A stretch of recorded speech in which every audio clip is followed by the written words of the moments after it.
Implied recognition o maituturing ng pagkilala ng Korte Suprema sa warrant ng International Criminal Court o ICC ang hindi nito paglalabas ng temporary restraining order.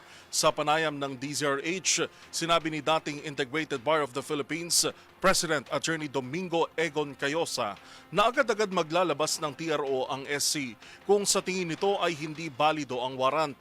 Bagamat hindi pa umano na ilalabas ang kabuuan ng desisyon, ay kumpiyansa siyang napagdiskusyonan nito.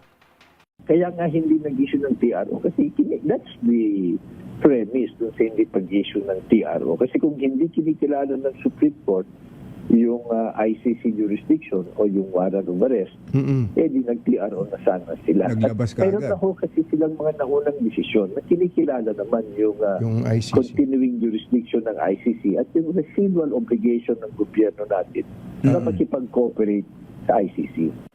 Una rito ay binasura ng kataas-taasang hukuman ang hiling ni Senator Bato de la Rosa na TRO laban sa pag-aresto sa kanya.